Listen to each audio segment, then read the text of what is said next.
Hey guys, how's it going? Shoot, sorry. I actually managed to catch up on a really high profile game going on right here. This is the semifinals of the smogon Grand Slam between users pohjis and level 56. I'm familiar with both these players. They're both, buddies of mine. And this is actually a pretty interesting circumstance. I'm not sure if this is quid. Wait, this might actually be. No, no, no. Okay, it's just awfully similar. Because I was going to say this is level 56 is touting a team used by Bugsnator, I believe, in the semifinals of, or rather the playoffs of Smogon Snake Draft, in his game versus Lacan's. And Poach's team is frightfully similar. I believe it was a core of Megalodios, Seismitoad, Infernape, Scizor, and Muck plus one other.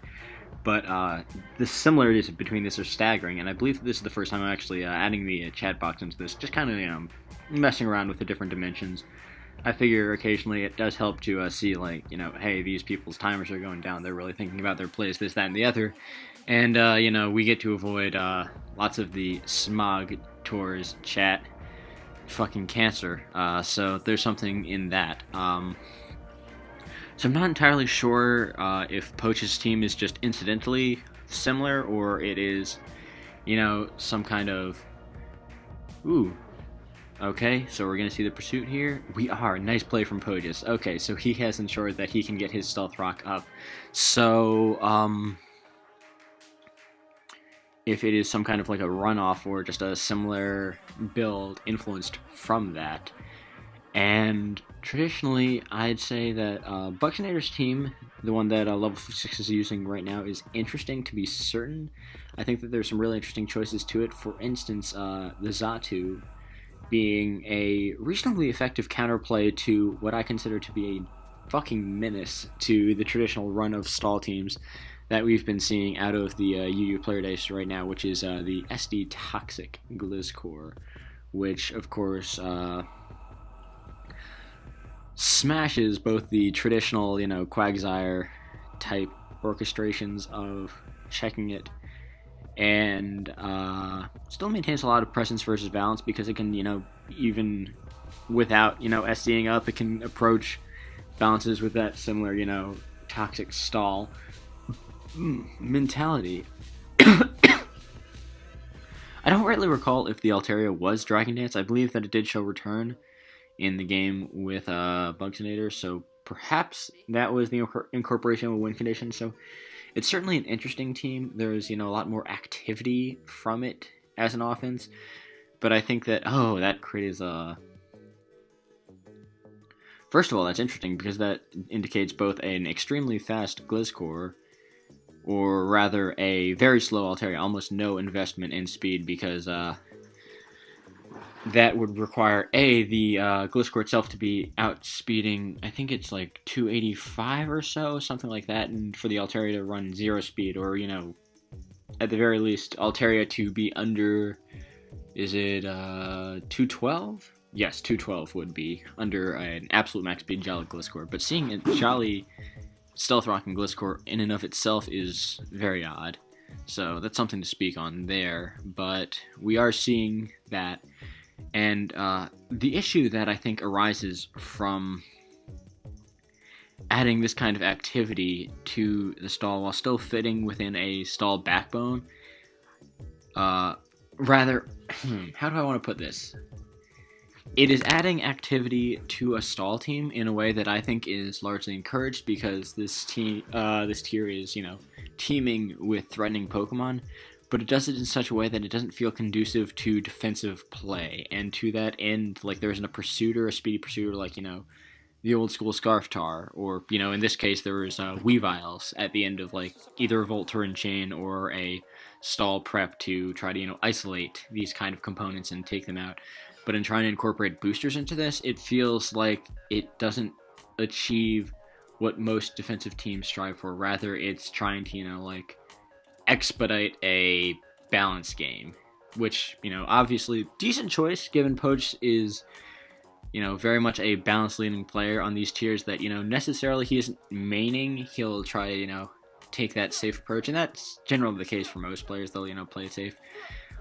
There'll be, certain exceptions to which you can note that'll go towards, like a hyper offense skew, or they'll try stall, and sometimes that results in some hilarious looking stalls. But ooh, we do see a Scarf Rotom. Wow, we do not see Scarf Rotom nearly as often, but now in the tier, as it no longer packs Weavile, and there isn't as much of a necessity to, really like punish that, because at that point, the Z Hydro Rotom defensive set was like at its absolute peak, and now there's a little bit of deviation in that. So tricking that Blissey there is absolutely crucial.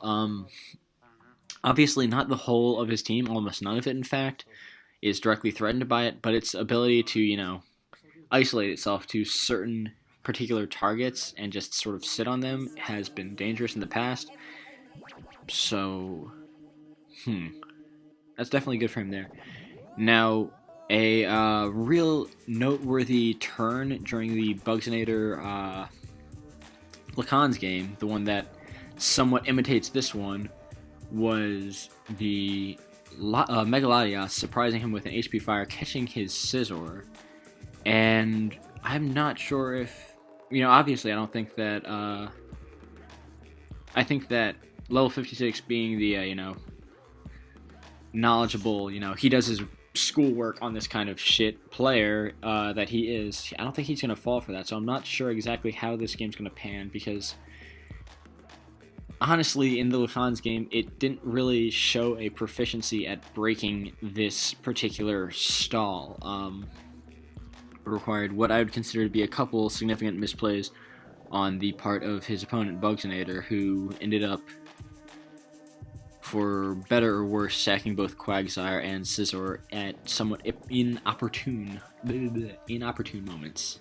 So the process of breaking it down here will be interesting, to say the least, especially because if this is in fact a faithful recreation, this is Scarf Infernape, which has presence insofar that it is able to scare out the Scizor and Blissey, U-turning on what will presumably be Alomola, but that's about it. So this is a difficult one to pull out for certain. I think that, being the tactical player he is,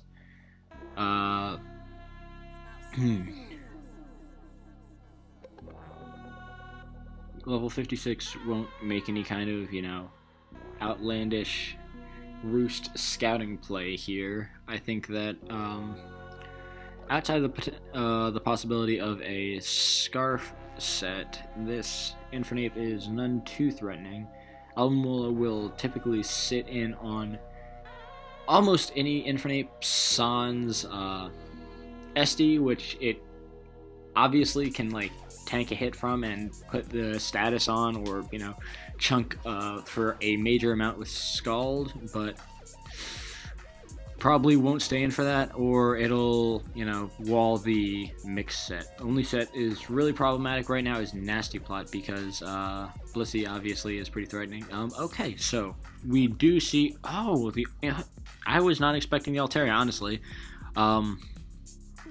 I guess that, in the case that it was that off the beaten path Nasty Plot set, it was best to, try to get it in there.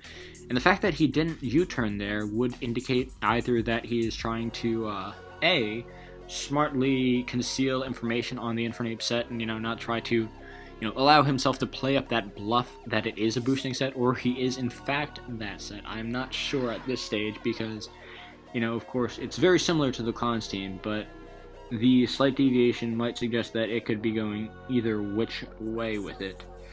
And, honestly, given the information that it's shown, okay, he could possibly be trying to trick again here, but I think that the safer play is just Volt Switching. And this is kind of where even, the Scarf Rotom is threatening, because obviously it's not very strong at all, but its ability to just fuck with shit can be very threatening, and the ability for it to, trick around, quote-unquote, remove lefties from key targets, just freaking... what is the word I'm looking for? shoot, it will come to me at some point, but for the time being, you have Infernape on Blissey, and in fact, I didn't consider this. Banded Infernape at this stage in the game, very threatening, very problematic to deal with. The Quagsire and Alomomola, I believe, are both in range at this point. I don't believe I'm overstating Infernape's abilities. Then again, I forget if this number, the 69%, is indicative of post-regenerator or not. Because that always fucks me. Oh, it is Nasty Plot. That's so dope. Ooh, yes. That was... Alright, so I'll credit where it's due. So pohjis played it well initially, but I think that even better, level 56 read that situation really well. Mind you, if pohjis was in fact, playing up a bluff with that U-turn sequence I touched upon in the very beginning, that would have paid major dividends if he just, clicked close combat there and he was scarfed, because I think he was all but assured a KO with the way he played that out as it was. But the fact that he is Nasty Plot means that he's going to pick one up right now, unless, obviously he doesn't connect with the Focus Blast. But yeah, nothing on his team is taking it. Actually, there's the possibility that this is Z, in which case, well, yes, he still will pick one up, but I think that Life Orb would have been the more threatening of the two. Though I'm not sure. I guess I haven't really considered, but the only Protect user on this team is Alomomola, so I think that in line with that, level 56's sack is Altaria. Almost certainly, because... actually, maybe not. It might be Scizor. It might... or is it Blissey? This is actually really tough. I think that this is not nearly as cut and dry as I expected. Actually, getting a feel for it, probably Blissey. He's going to have to, make concessions and accept that at some point he's going to have to try to play around the Rotom via potentially initial switching Quagsire. Oh, but he does go Quagsire. I'm not sure if I'm feeling that play, but he does show to be Z Nape. Okay, so I think alright, so pohjis made the read that he is probably going to try to sack the Blissey, and to that end he was going to conserve his Z. Whereas level 56 decided that his Blissey was slightly more valuable for pivoting into, Rotom and Latias, and took it upon himself to sack that, make the concession, and accept that he will be dealing with a potential SD Scizor via Scald Burns with Alomomola. So I think that is pretty much accepting the pros and cons of it all. I think that, for my money, I wouldn't have been so eager to play it out that way. I think that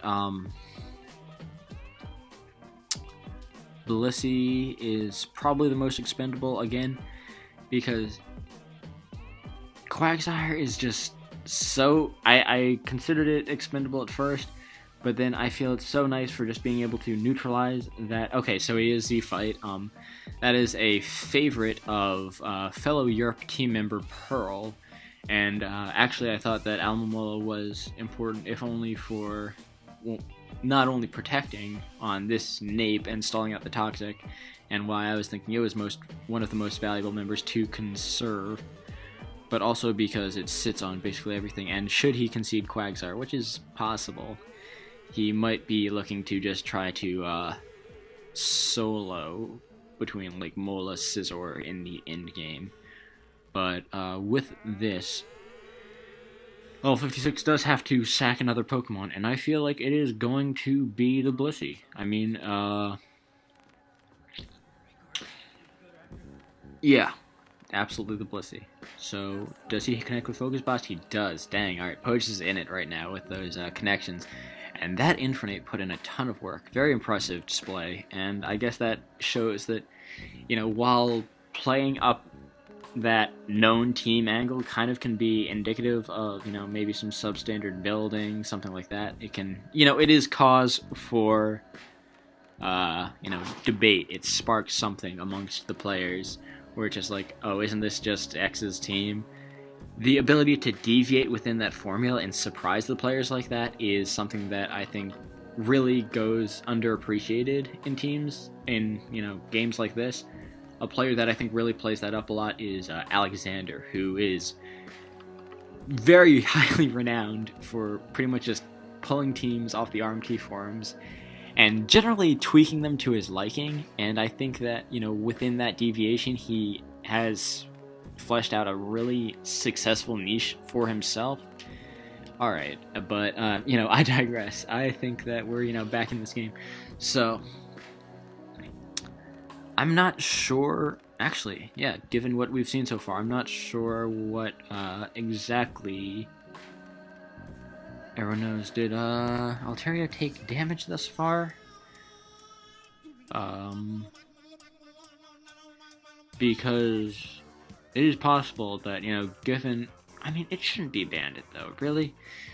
I understand that, in this new meta, CB Zor doesn't, or in this new era, I guess, CB Zor doesn't necessarily have to Pursuit, and, it makes it possible for, like, CB Zor plus Pursuit Muck to be a thing, but I've always felt like it really shouldn't be. Like, it establishes redundancy, in my eyes. I think that, for all the good it can do, it's usually better off, simply, having the orchestration of Pursuit Muck, and this is bulky SD Scizor. But that being said, they know their spreads better than I do. I'm not entirely certain. But the confidence with which level 56 plays that scouting angle, that, roosting into the bullet punch maneuver, it would lead me to believe that he is confident that this is a choiced Scizor. So perhaps that is the case, and if so, this is a tougher endgame for pohjis than you would expect. That being said, I believe it was the round prior to this, he made an excellent shot in his Inu game of playing the long term and, really counting PP and doing the angle with that. So if he has to, I think that pohjis might have the upper hand in stalling out the opposing Scizor's roosts and trying to make an endgame of Toxic Lizcore. Now, I'm not certain, but especially with the tools made available to him at this time, but it's all too possible. Now, how to instigate that, for sure, like the set-off point is pretty darn difficult, because obviously Altaria is still pretty high on Roost PP and Heal Bell PP, and its ability to sequence into this, like, there is very little that level 56 is immediately threatened by at this point. The only threatening presence, provided this is a non-SD Scizor, which, even then it obviously would have had to be, tiptoeing around the Alamola Scaldburn, which is an ever-present issue. Alright, nice move by level 56, obviously it feels very minor, but, the way that he had been conditioning pohjis thus far, it made that a really nice play, and now he pretty much gets a free wish. Yes, wish. Yes, wish. Okay, so now, something I didn't consider thus far, this could potentially be a, Calm Mind. Yes, there we are! Calm Mind Megalaias. Before, on the original Lacan's build, it was this, sort of bootleg, defog set with HP, Fire, and Ice Beam, which, obviously pulled out some value in being able to bait the opposing Scizor. But here we are seeing it. Whew! Nice! Okay. We are seeing it Ice Beam the Altaria, so I guess it's Ice Beam T-Bolt is usually the coverage here. And I think that Pohjis is...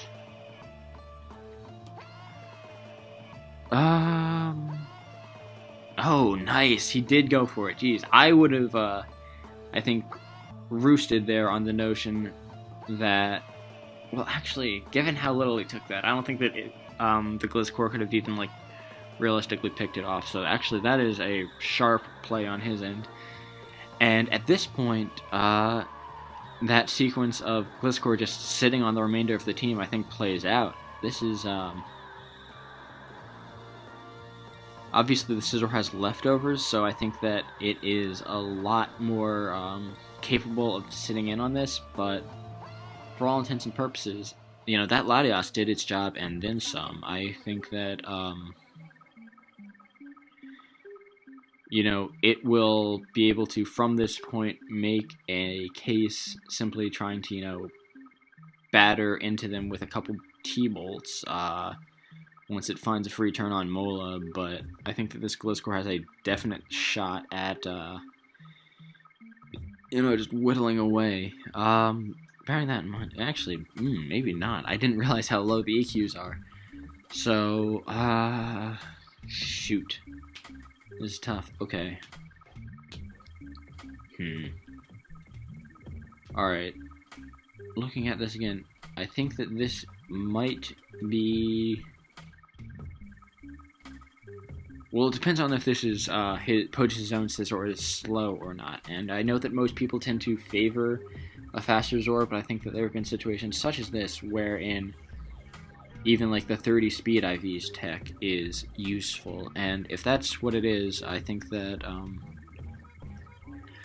Pohjis can take this turn, this opportunity to, oh wow, this is tougher than I thought, to go into his own Zor. And, okay, so he's going to do that. It's proven banded. If he has knockoff, which, I mean, given that it is a pursuing muck, I think might be an option.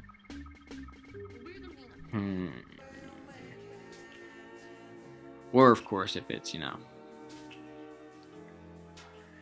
mystically some kind of iron plate set that was able to consistently bluff banded type rules. But okay, he does have the knockoff, in fact. So, yeah, rats.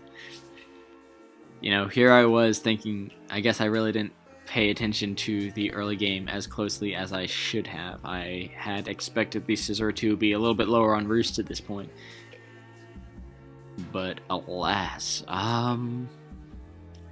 obviously knocking off the leftovers here was a smart step, but I don't think that it'll be enough, actually. And I apologize for misleading you with my narration. So, 5 EQs on 9 roosts. Yeah, I don't think he can pull this out. Rats. Still, a lot of smart playing. I think that there were a lot of really sharp and well thought out moves reflective of players this far along in the tour.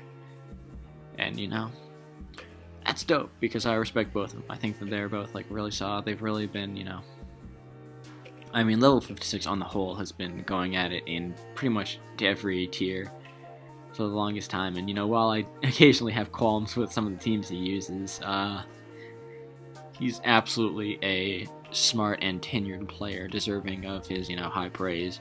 And Pohjis has been on the come up for a hot minute, and I guess he is at this point just trying for, you know, his own PP game, knowing that he has only 1 EQ left. I don't think that it will be enough, though, unfortunately.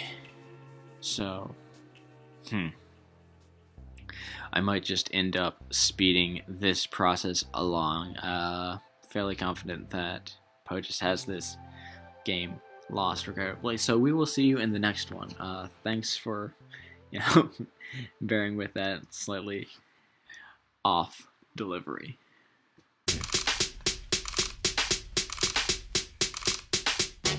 He only want me for my good. He only want me for my goody goodies. He only want me for my good. He only want me for my goody goodies. Let's get it straight, swerve up in it. This nigga try to dig me out in this Honda Civic. When I'm with it, the cocky got me climbing up silly. He beat it up and speed it up and pop a mile a minute. You tryna smash me like a Harlem jump skeezy. Caught him in the coupe, blast and touch me, tease me. Put that shit on mute, nigga, fuck you. Eat me cakes, the bad bitch, treat these niggas hella greasy. Make a nigga take a course in remnant. Eat my shit like a feast, don't forget the trimmings. Scuba gear, surfboard, some bleach linens. And this kitty so good, got the pope repentant. All these niggas want cause my shit stay. See, I've been in and drop it before I take it and tuck it and cake you season and jerk 'em before I stick 'em and twalk 'em in your orders up. So come get it, bitches can't forget it, my shit is that terrific. After one hit, these niggas just can't quit it. And I bust it open and twerk it just like I'm stripping. Bow. He only want me for my good good. He only want me for my goody goodies. He only want me for my good good.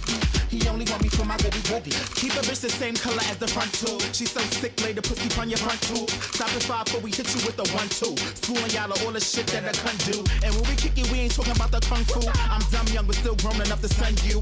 But I'm sick of parlaying with you wannabes. So I'ma dip real sick in my dungarees. Check it, I keep a trade in the clutch. And I never gave a fuck, so I do what I want. Spitting all up in your ear with your hand on my butt. Cause my shit come tighter than a drag when she tuck. Yeah.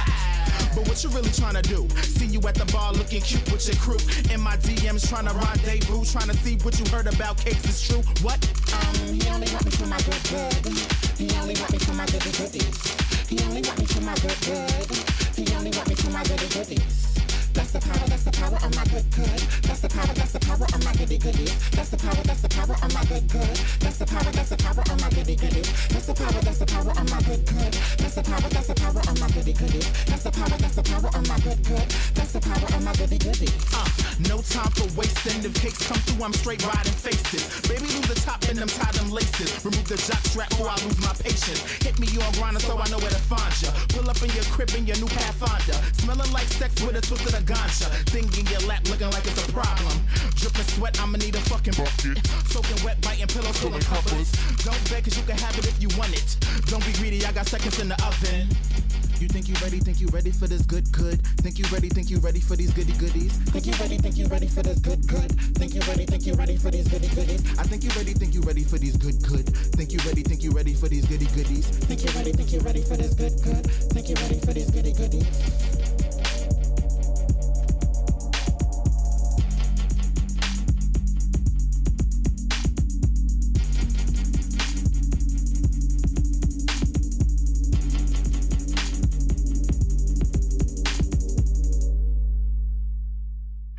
Okay, hi guys, we are back at it with another game, and this is looking interesting. I believe another set of barred or otherwise quite similar teams. Pohjis, I believe, is, yes, this is a Kushlo's team, the variation that he decided to use versus Fulcool for his snake game that he won, and I think he did pretty well with it. Or, wasn't, I believe, I don't think that variation ended up having Cryogonal, so maybe it's kind of a mishmash between the variation that he was considering and the one that he ended up using. Notwithstanding, though, this is the major tech of that, and one that I think might do very well in this game, depending on how he pans it out, is a Z Celebrate Charizard that is pretty threatening. You know, it's decently bulky, and to that end, it can avoid the revenge killing attempt from Delphox pretty nicely, unless it's, you know, a surprise HP Rock, which would be really interesting, pretty next level. But level 56's team, I don't think is necessarily anyone's, to my knowledge, though it is awfully reminiscent of a team that Hootie ended up using versus Meeps, also from Snake Draft, which was composed of a SD Life Orb Virizion, a Z Steel Kling, because I believe that the electric train has like a compatibility issue. You're not allowed to run Z Magnet Rise because it boosts evasion, I believe, is the mentality, which is kind of fucking awful, but, you know, whatever. What can you do? A Scarf Delphox, a Standard Xatu, a Z Healing Wish Vikavolt, and a Stealth Rocking Seismitoad. This one, of course, takes a different variation, something a little more, you know, directly offensive and battery-oriented. We don't see Vikavolt nearly as much as we once did. It was, you know, absolutely brutal in, say, NUPL era in you because everything was a little bit more slower paced. There was a higher focus on like defogging stuff. You actually saw Golbats, which are pretty much never around anymore. Even though I think it's an okay Pokemon, as long as you're able to get the right dudes to knock the right dudes, especially because Steelix is, I think, not nearly as ubiquitous as it once was. The shortcomings of its typing in regards to, say, a grass and ice neutrality are really starting to, expound on themselves. But I digress. We see a pretty standard freeze dry. I think that perhaps there should have been a mindfulness to knockoff, which I think is fantastic on Cracknell. But that being said, this might, given how he is mixed up in the past, this might be a Z-move Delphox, taking a more offensive stance. Though obviously it would mean the disclusion of of a Scarfer and leaving the team a little bit susceptible to certain boosters, more speed-oriented Pokemon. Just having, the fastest Pokemon be a Virizion is pretty threatening, and he makes a pretty nice read, honestly, recognizing just how threatening Delphox is for his team and going for the Toxic, knowing that Cracknell, bulky as it is, can actually live anything that isn't, say, like a Specs Fire Blast from a Delphox, which is pretty good. Obviously, it sets up Vikavolt to click Bug Buzz in a very threatening fashion, or, perhaps throw a T-Bolt into the predicted Hariyama, though I'd probably be going for the Bug Buzz regardless, honestly, because what's Hariyama going to do back? It's going to, close combat, drop its stats, or knock you off, and honestly, a non-choiced Vikavolt is still almost as threatening to this team, if not slightly more so, for its ability to, not be snuck around via Yama Seismitoad combinations, though that's a nice... Ooh, it is Life Orb. Okay, so I didn't consider this. Life Orb Vikavolt, not a set that people really explored a whole lot. It kind of fell through the cracks. But obviously, it is threatening all the same. It is able to roost, which is pretty fucking dope. Oh, we see a I hate Culverzatu, I really do. Sorry. But yeah, Culverzatu, I mean, it substantiates its ability as a fighting resist, but at the same time, there are just so many shortcomings that you see in play with it. It is not able to instigate the cycles that you want it to versus any common Stealth Rocker, because you'll find that as much as you're chipping it, you're forced into roost cycles enough that it just gets all its HP back. You aren't actively beating it outside of, potentially PP stalling a Steelix's Heavy Slams. And the fact that Steelix like to run Adamant in this tier, you're almost just as likely to run out of roosts as they are to run out of those very slams. It's just a very circular issue. I think that Rocky Helmet does so much more 9 times out of 10. But whatever, man. I understand that with teams like this, you do end up finding yourself pretty fight weak, and the fact that you are, in fact, relying on Xatu a lot of the time when you handle Pokemon like that with this team, it kind of ends up being more of a problem than it's worth, but that's not the worst thing ever. He goes for the SD out of the gate, trying to, pick up his free kill, and I think that, yeah, that's probably the best way to go about it. Pohjis makes the most of what he can, going for the fake-out Bullet Punch combination. I assume that it's Bullet Punch because, well, honestly, this team is the least fucking Vanillix weak balance I've seen in a hot minute. I mean, it's, not fantastic versus it, but Yama plus Cracknell is pretty much as good as you're gonna, realistically get without going out of this. And obviously an issue that does show up here is revenge killing this Virizion in general, because Sceptile, the dedicated revenge killer of the team, doesn't handle it super well. There is the possibility of the tech acrobatics or even HP flying, but the fact that he decided to go to Xatu there, smart move, is telling of, I think, that he is trying to whittle it into Life Orb HP Ice range here. And if that is in fact the case, we might even see a yet another switch to Seismitoad, and then either, the bluff of an Earthquake. Earthquake, I believe, does it put into Life Orb HP Ice range? It might be rolls at that point. And this isn't Life Orb Virizion, so that doesn't help me in this case either. Toughy. So we are seeing this Seismitoad play as he goes to that. And, of course, very high risk, mid-reward situation for pohjis here. Very tough situation indeed. Because if going for another Stone Edge is really easy for him to do at this point, but obviously he needs to get that chip in, and a little better that he went for the Leaf Blade, obviously, because Earthquake, should he have gone for that angle, would have done more, or even the potential of Protoxing. Like, just mathematically, you're doing less. And I believe that, if I'm not wrong, okay, he does go for the Leaf Blade again. Interesting. I think that he should have gone, unless he's, he's done the numbers and he knows better than me, which is all too possible. I believe that Virizion from 46 isn't necessarily KO'd by a Life Orb HP Ice. You know what? Let me actually run that number. Virizion versus Sceptile.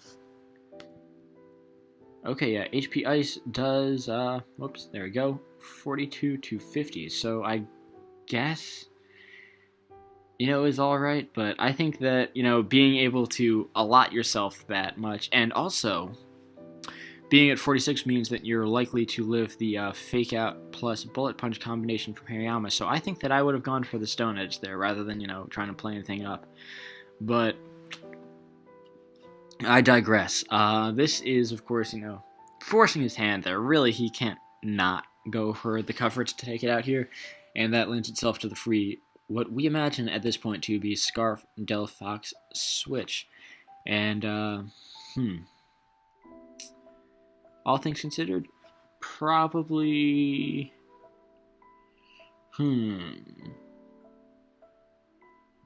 I'd probably see a double to Virizion here, because the plays are as follows. He Earthquakes, predicting a Psyshock here, and, pops off the Delphox. He switches out to either Seismitoad, Yama, or Charizard, two of three being, prime candidates to get slapped around a bit extra from your already on your last legs Virizion, or he goes for just simply sacking. Okay. Alright. Well, egg on my face. I guess that's the mid ground, though, personally I try, I guess, to, really maximize value from this place, although ultimately, the fodder that pohjis ended up picking, and, a reasonable one at that, would have responded to Virizion just fine, though I think that the fact that he did have that, minimal necessity Xatu on the board kind of provoked him to do other shit with it, but this is a Scald. This is always a Scald. This is kind of the sequence of everything ever. And what? Oh, I guess he forgot to tech. He, has the wrong ability on Xatu, ending itself with a Synchronize, and this is pretty nasty, because this means that pohjis is going to get his rocks almost assuredly, because, obviously the option of Grass Knot on this is very strong, so I'm not,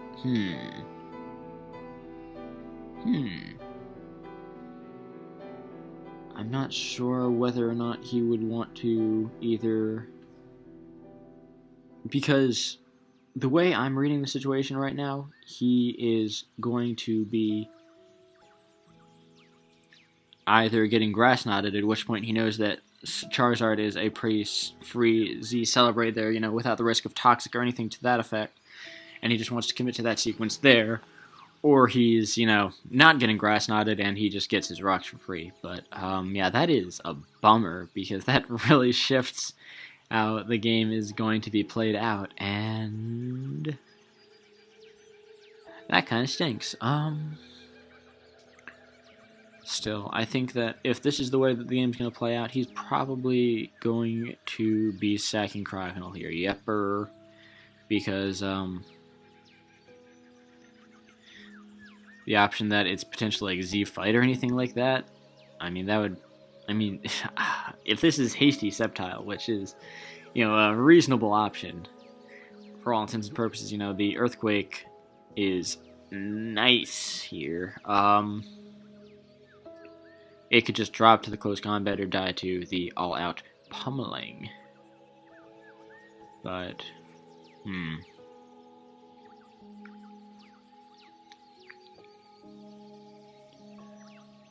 I'm kind of interested on what this might do. This might end up...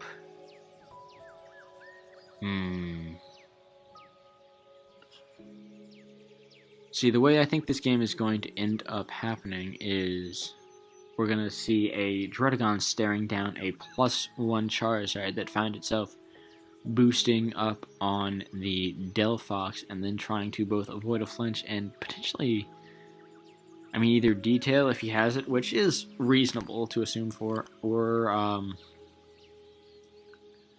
try for a crit, though. Maybe this is him recognizing that that is a possibility. Okay, so he's getting up the rocks there, trying to prevent that as best he can. That's good. That's smart. I don't know why I wasn't even considering that. I'm a dummy. But, yeah, Stealth Rock Druddigon has been getting major usage, especially from how many people just sort of, slap a Xatu haphazardly on a team as their only hazard control, which I've always just abhorred. You'll see teams with Xatu plus Vivillon plus no control, and it's gross. And, I'm glad that people are using it more. But other than that,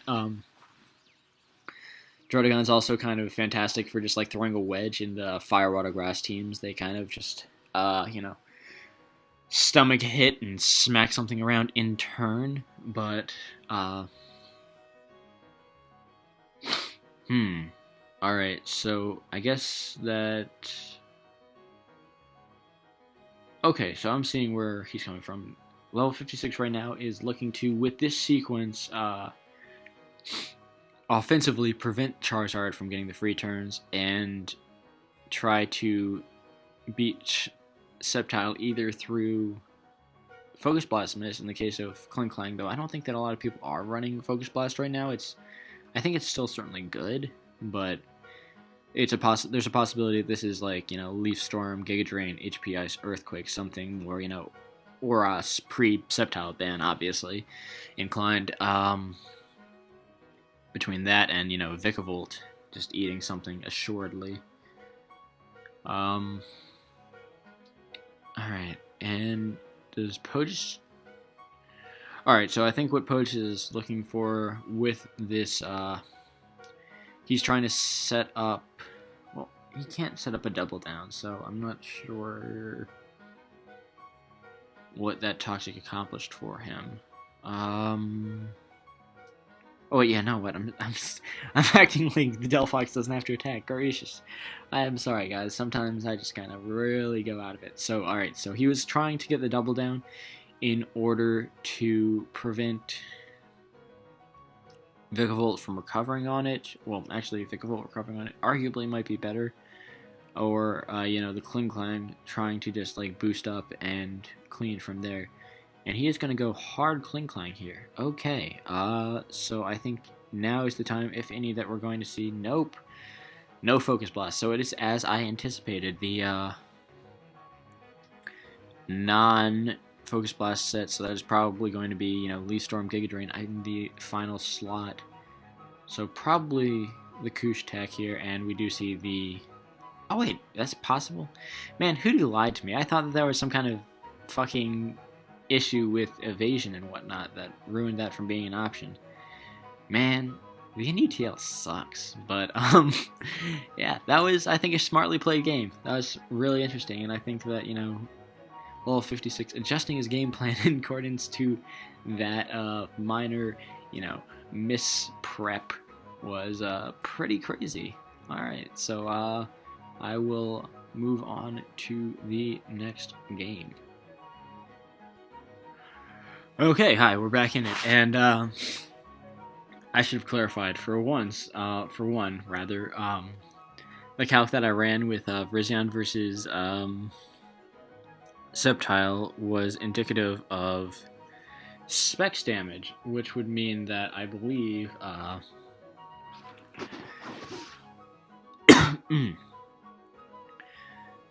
that the Virizion on Seismitoad sequence, or rather the Virizion on Xatu sequence, even further favored the use of Stone Edge there, because it assuredly kept him out of HP Ice range, and furthermore,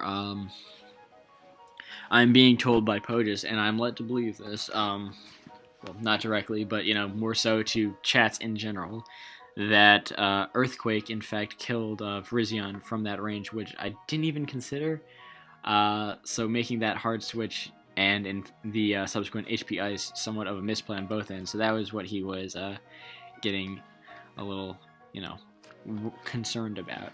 So unfortunate. I didn't really even pay heed to that for some reason or the other. I'm a fool, guys. But that is alright. We're going to be seeing Little Cup, because no one wants to fucking play RU. Let me utilize that. But that's all well and good. We are seeing a pretty vicious looking double flying team from level 56 here. Wingle has been getting a huge amount of praise in the recent span of time for its ability to, obviously soft check fighters with the general Z Fly Supersonic Sky Strike, and its ability to both circumvent traditional water resists in stuff like Krogunk, Fugnus, etc., while also beating through, the traditional flying resists, your Onyx, generally Poniards, etc. It is just a pretty well-rounded attacker in general, and we're seeing the Defog set something of a it feels bootleg to me at times, but it's good at what it does, to be sure, and this Grimer matchup is not honestly great for it, which just kind of speaks to how threatening Wingle can be in general. But, ooh, we get some traction with the Poison Touch. Also, fucking busted ability, really crazy on its ability to, passively instigate these kind of circumstances, and we get a costly, albeit necessary, trade for some HP on the Grimer. I don't think that, the Pokemon itself was getting a whole lot of usage in this game, in this particular matchup. Obviously, Poison Touch just smacking stuff around makes it a little bit hard to switch into, to be certain, and potentially it could have been chipping away at the Chinchou, but I don't think that its value was too high in this game, that was not a justifiable play. And, man, this is still going to be, really tough for pohjis, especially if that is a non-Sash Abra, because I know that, different Abra sets, Life Orb Sub, and even I think I saw that Choice Scarf variant from Skin have been getting a lot of traction. Hopefully that's not the variation that we're looking at here, because, Doduo is looking pretty darn threatening. That is obviously going to be a Berry Juice Onyx. The fact that it took, 40 from that Snubble play rough, I feel is indicative of that. I'm not the best with Little Cup rolls, unfortunately. So I think that he'll be able to, make some push at, getting that active, sneaking it in on either, Snubble again or Doduo on a non-knock, but we shall see. Really is taking his time to think about his play, and I think that it might, if it's non-high jump kick Mienfu, it won't be able to KO. But if it isn't, then I think that that's just the move here, because I know for a fact that Chin Chao cannot KO from this range with, its traditional sets. And, Pharisee's no good, Snubble's no good. I think that, and bringing out Dodo at this stage of the game just feels iffy to me. Like, it'll either prompt Onyx to come in and, sure, burn its berry, or, if he tries to get, like, aggressive and try to make a read on that Onyx, he can potentially end up losing it right here to a Pokemon that is ostensibly a death fodder. So, like, this is kind of a tough situation to be in early game, but yeah, like that, they're right fucking there. That is going to ravage him, and he gets the poison point, or the poison touch to boot. So now that Pokemon's out, I mean,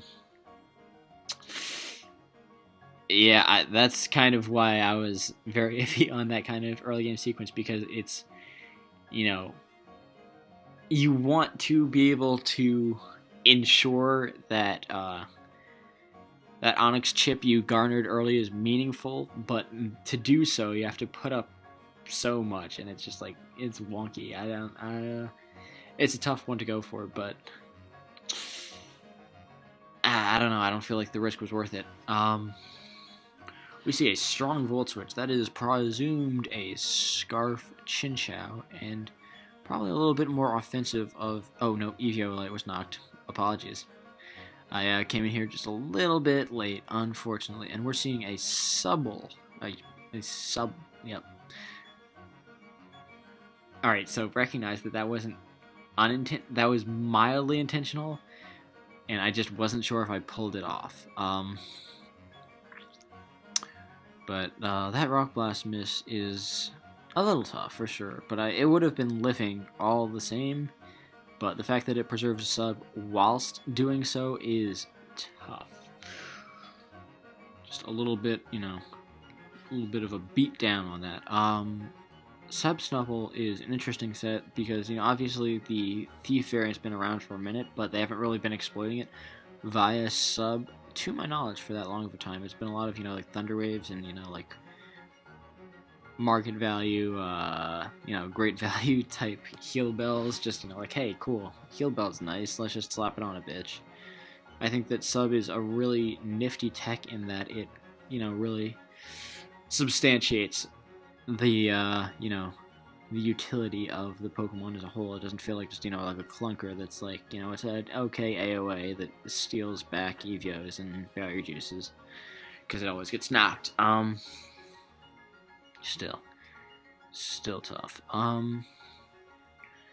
Mienfoo pivoting in here is potentially indicative of an acrobatic set. I don't think that this team really needs it, though. Like, I mean, obviously, it's cool to be able to pressure Krogunk, but... And, like, a million other things, bashing out through those fighter-on-fighter matchups. But when you have a Snubble, when you have the Wingull, I feel like it just doesn't need to be on a team like this. So I think he's just going to be, the traditional set. What his utility move of choice will be in lieu of that, we have yet to see. And looking at it, I could see Taunt as realistic. Oh, it is! Oh, and he gets the... Oh, that's shitty as fuck, dude. Oh, that's so lame. Alright,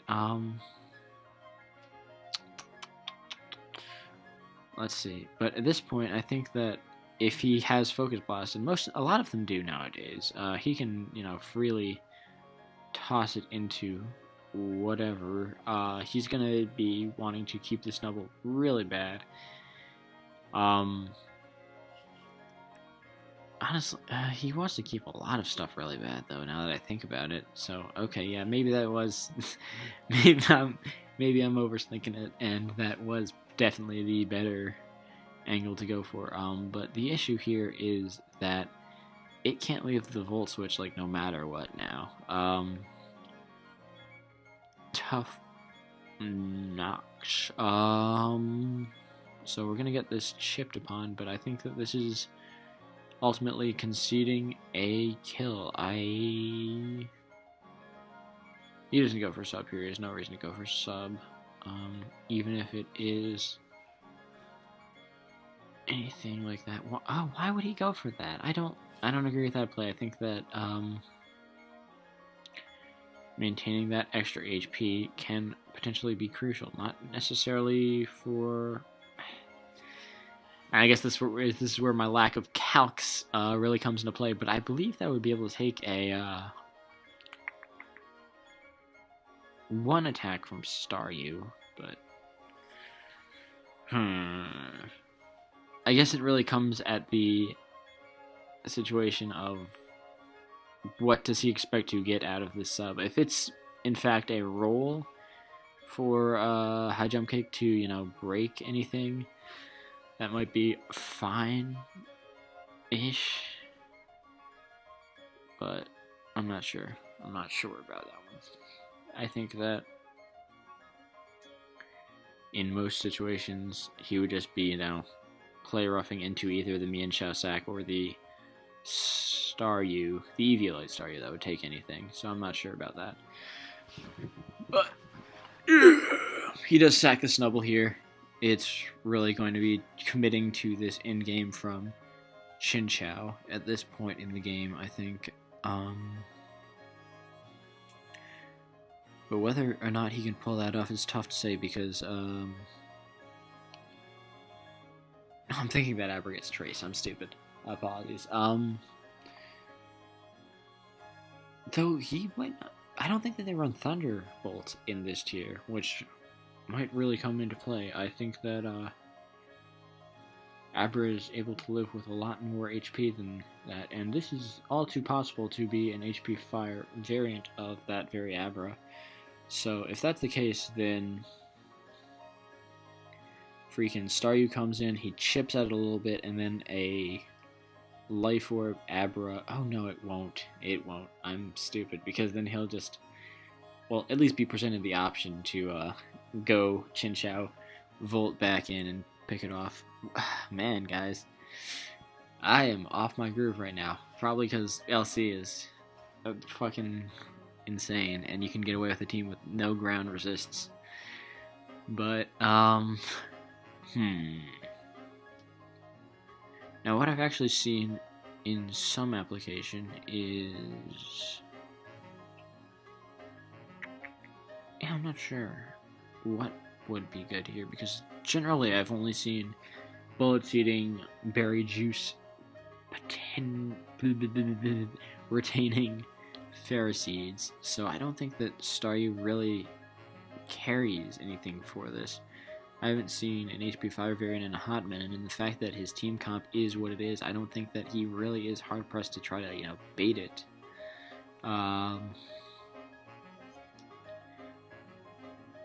And throwing in Xin Chao here just feels like... I mean, maybe he can do it.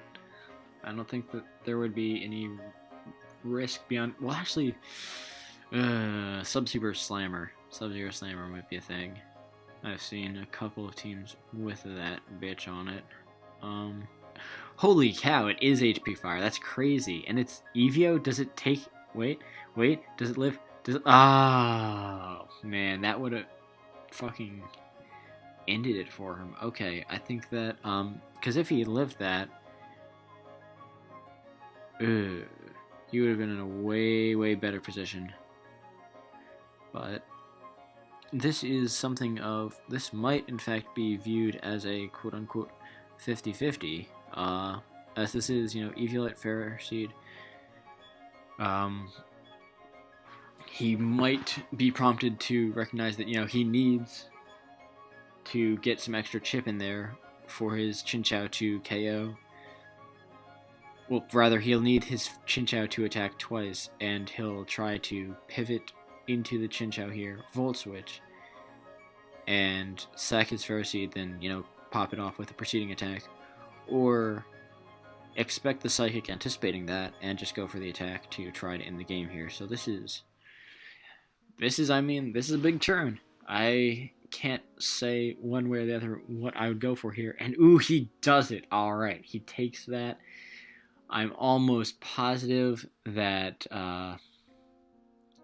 Chinchou both dies and cannot KO in turn. Ooh. Alright, he knows the role, I guess. This is tight. Let's see. I mean, I'm assuming that he's familiar with the role and he's kind of just like calculating his odds. Yeah, he's familiar with the numbers. And he's calculating his odds when he doesn't get the role. But, you know, as Pokemon, though.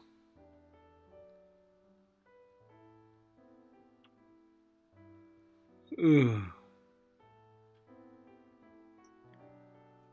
I mean, at this point, he has to go on the odds of, you know, a 10% para or freeze, plus not unthawing and breaking out, dash crit, you know, whatever. He's playing to his odds. I think it favors pohjis a lot at this point.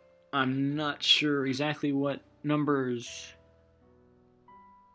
56 is running here. He does have Hydro Pump, and it doesn't KO, and he kills. Jeez. That is tight as fuck. Okay. Damn. I mean, you know, I'm not a big LC player, though sometimes I wish I was. It's a cool tier. Plenty of props to the folks that play it. But, you know, even as someone as ignorant to it as me can appreciate how close that kind of shit got. So, yeah, we got more games. Hopefully they'll play RU. And I'll get to fulfill my one niche in Pokemon. But, you know, if not, hey. Alrighty, so we are going to, in fact, see them in their main freaking tier, Ubers. So, you know, I guess if anyone is not yet aware, these guys are pretty reputable for being Uber's quote-unquote mains that, jeez, sore a little bit, apologies, that have been known for really expanding into other tiers. And let me just readjust myself. We're good.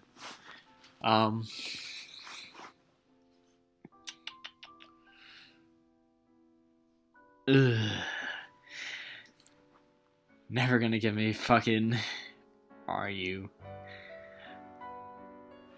But, I digress.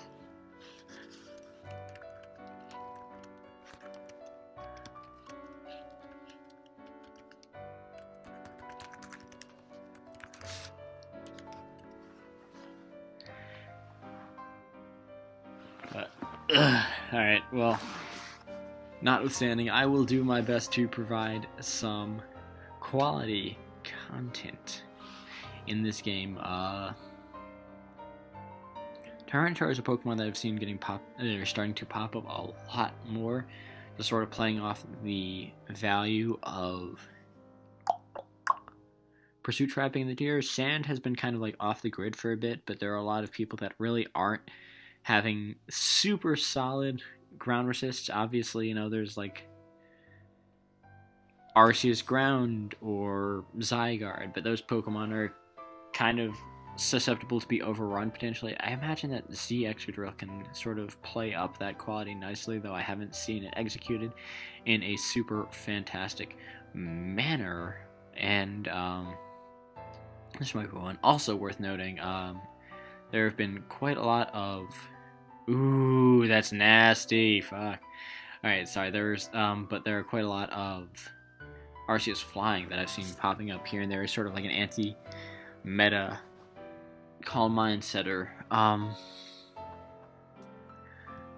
But that Fire Punch crit is going to crush because obviously, you know, pohjis saw value in pushing Chip on the Groudon. Oh, also worth noting that Tyranitar is a solid check to GD Salamence, who are very often foregoing ground coverage nowadays. And I imagine even so you can tech Shucka, though I'm not too sure how commonplace that is nowadays. Unfortunately, again, not a huge Ubers player, but, ugh. We're seeing the Zygarde, and we're seeing the Dragon Dance. Okay, so I know that this very commonly will run, or if not always, run Z ground. However, I don't feel confident saying that Dragon Dancing right out of the gate sets him up to succeed here. I think that, I know that he was kind of pushed out of a great position by that Fire Punch crit, but I probably would have, scouted the initial switch with, a nice 1,000 arrows, I'd imagine, and kind of play off that, because I don't think that this team is getting swept clean by a Zygarde quite yet. Obviously, its potential in the end game is definitely there, but I don't know about, like going right out of the gate with it. So, yeah, and he does in fact get forced out to his Groudon. I think that that's going to be tough. Okay, so we're seeing this pretty consistent damage, so I'm thinking that we're seeing... I mean, it's always hard to tell, but I believe that this is, standard defensive Groudon. It's tough, we could have been seeing no investment Xerneas on a more offensive Groudon there, or we could have been seeing a Scarf Xerneas on a Spadef Groudon here, and it could have been all the same to me. Unfortunately, I really can't quite key in on these builds, and that is frustrating as fuck right now. God damn it. That being said, there's usually... Okay, so, alright. So this is more of an AOA type Groudon. We've been seeing a lot of those recently, like, people have been really, and oh my god, that fucking ghost type move animation, you've seen that with the whole, like, skull thing has been popping up. It's crazy, dude. But okay, so yeah, we've been seeing a huge, like, a peak in the usage of AOA Groudons, these really vicious, eruption, HP Ice, etc., etc., etc. type, just nuke dudes shit, and it's pretty fascinating to see that kind of a shift nowadays, sort of to play off the passivity of certain responses, such as the, Arceus Ground, that I can only imagine gets cleanly OHKO'd by a full strength eruption. But as well as being able to, like, HP Ice a Zygarde, that'll commonly switch in on the Pokemon in question.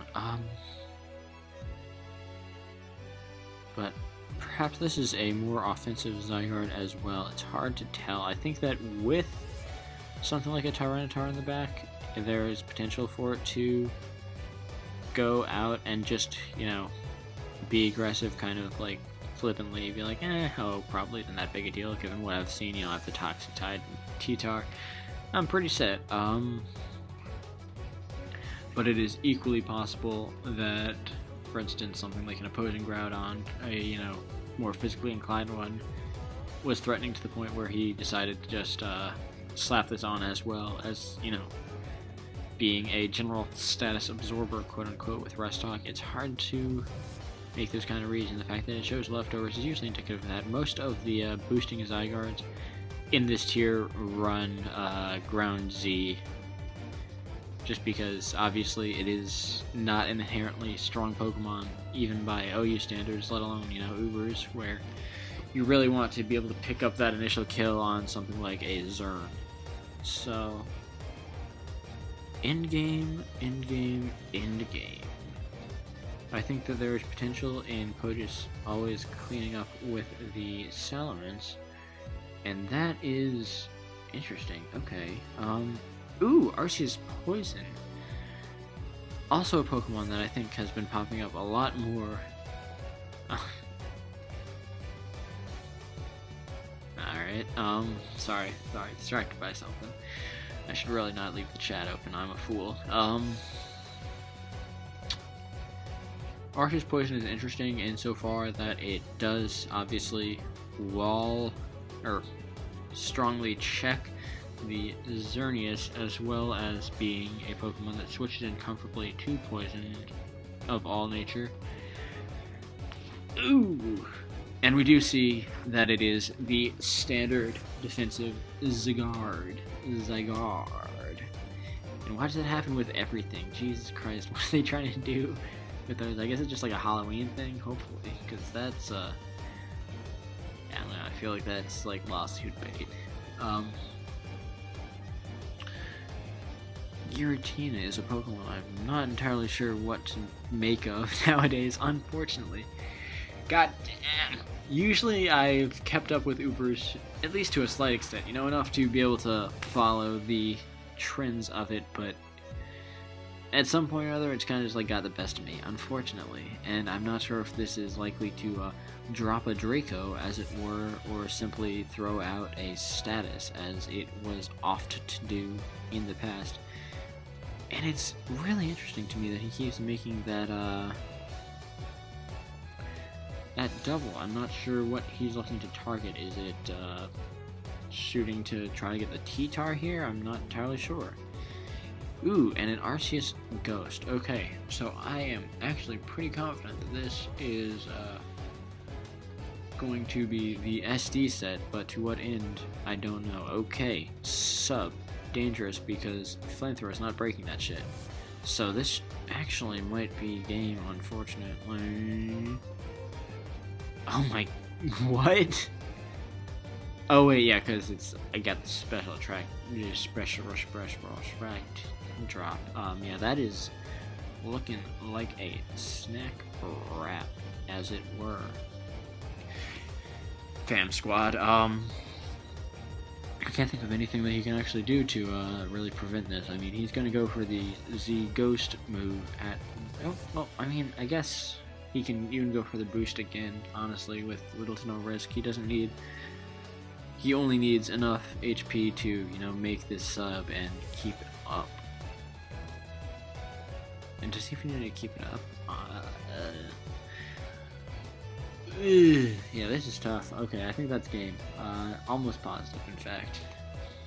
Because he just subs once more with impunity. I mean, the only way that he pulls anything out of that is, critting through the full para once again. So, yeah, that's going to clean. ABR smartly discovering that it is, in fact, over. And yeah, he Shadow Forces. I mean, unless I don't know Zygarde at all, I figure that he can just, really safely go for the Z-Ghost here and not risk anything. But perhaps there is a potential in a sub-DD Zygarde, pulling some shit out of its ass. I don't know.